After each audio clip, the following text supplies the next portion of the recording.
ಅಂತ ಮತ್ತೆ ಅದ್ರ ಜೊತೆಗೆ ಕನ್ಸು ಬಿತ್ತಂತ ಇಲ್ಲ ಅಜ್ಜ ಹೇಳಿದ್ರಂತ ತೆಗಿಯಕ್ ಹೊರಟವ್ರೆ ಅಂತ ಯಾರು ಹೇಳಿದ್ರಂತೆ? ಯಾರು ಸಂಚು ಮಾಡ್ತಾವ್ರಂತೆ? ಒಬ್ಬ ಮಾಡ್ತಾ ಇರೋದು ನೀವು ಮಾಡ್ತಾ ಇದ್ದೀರಿ. ಒಬ್ಬ ಮಗನ ರಾಜಕೀಯವಾಗಿ ಬೆಳೆಸಲಿಕ್ಕೆ ಮತ್ತೊಬ್ಬ ಮಗನ ಮೇಲೆ ಕೇಸ್ ಹಾಕ್ಸಿದ್ದಾರೆ. ಸಿದ್ದರಾಮಯ್ಯನ ಹೆಂಡ್ತಿನ ಬಿಡ್ತೀರಾ ಅನ್ನೋ ತರದಲ್ಲಿ ಕೇಳಿ. ಅದನ್ನ ನಾಲಿಗೆನೋ ಇಲ್ಲ ಮನುಷ್ಯನವನು ಏನೇನ್ ಮಾಡಿದ್ದಾನೆ? ಗಂಡಸ್ನಂತ ರಾಜಕೀಯ ಮಾಡಬೇಕು ಮಾಡೋದಾದ್ರೆ ನನ್ನ ಕುಟುಂಬದ ಮೇಲೆ ನನ್ನ ಬಗ್ಗೆ ಚರ್ಚೆ ಮಾಡ್ತಾನೆ. ಯಾವ ನಪಮುಸರು ಮಾಡೋ ಕೆಲಸ ಮಾಡ್ಕೊಂಡು ಕೂತವನೆ. ನನ್ನ ಪ್ರಶ್ನೆ ಮಾಡ್ತಾನೆ. ಜನ ಬೆಳೆಸೋದು ನನ್ನ ಮಗನಾಗ್ಲಿ ಇನ್ನೊಬ್ಬ ಮಗನಾಗ್ಲಿ ಜನ ತೀರ್ಮಾನ ಮಾಡ್ತಾರೆ.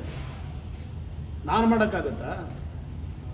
ಪ್ರಜಾಪ್ರಭುತ್ವ ವ್ಯವಸ್ಥೆ ಇದು ಯಾರ ಆಸ್ತಿ ಅಲ್ಲ. ಇದು ಜನ ಯಾರನ್ನ ಬೇಕು ಅಂತ ಆಯ್ಕೆ ಮಾಡ್ಕೊಳ್ಳೋದು ಜನಕ್ಕೆ ಸೇರಿ ಇರತಕ್ಕಂಥದ್ದು. ಯಾರಪ್ಪನ ಆಸ್ತಿ ಅಲ್ಲ ಇದು. ಅವ್ರಿಗೆಲ್ಲ ಉತ್ತರ ಕೊಡ್ಬೇಕಾ? ನಾನು ಯಾರ ಮೊನ್ನೆ ಅಜ್ಜಿ ಹೇಳಿದ್ದಲ್ಲ ಕೊಚ್ಚೆ ಮೇಲೆಲ್ಲ ಯಾಕೆ ಕಲ್ಲಾಗ್ತೀಯ ಅಂತ. ಮೊದಲು ನೆಟ್ಟಿ ಬದುಕದ್ ಕಲೀರಿ. ಕೆಟಕಿದ್ರೆ ಹುಷಾರು ಶಿವಕುಮಾರ್. ನನ್ನ ಹತ್ರ ಮೆಟೀರಿಯಲ್ಗಳು ಬರ್ತವೆ. ಯಾವಾಗ ನಾವು ತೆಗೆದಿದ್ದೀವಿ ಭೂಮಿಯಲ್ಲಿ ಬದುಕಕ್ಕಾಗಲ್ಲ ಅಂತ ಮೆಟೀರಿಯಲ್ಗಳು ಶುರು ಆಯ್ತವೆ. ಆಯ್ತು, ರೇವಣ್ಣನ ಮಕ್ಕಳನ್ನ ಹಾಕ್ಸೋದಕ್ಕೆ ಏನೇನು ಮಾಡಿದಿರಲ್ಲ.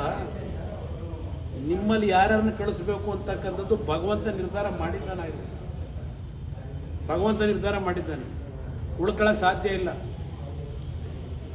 ಯಾವ ರಕ್ಷಣೆ ಪಟ್ಕೊಂಡು ಉಳ್ಕೊಳಕ್ಕಾಗಲ್ಲ.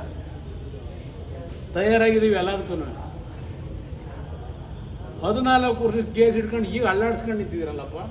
ಅದೇನೋ ಪಾಪ ಗವರ್ನರ್ ಹೆಸರನ್ನ ಹೇಳ್ಕೊಂಡು ಅದ್ಯಾವುದೋ ಚಾನಲ್ನಲ್ಲಿ ಅದೇದೋ ಇದೆ ಇಂಥದ್ದು ಕಾನ್ಫಿಡೆನ್ಷಿಯಲ್ ಲೆಟರ್ನ ಮಾಡ್ಲಿಕ್ಕೆ ಸಾಧ್ಯ ಇದೆಯಾ? ಯಾವನ್ ಕೊಟ್ಟನು ಕಾನ್ಫಿಡೆನ್ಷಿಯಲ್ ಲೆಟರ್ನ?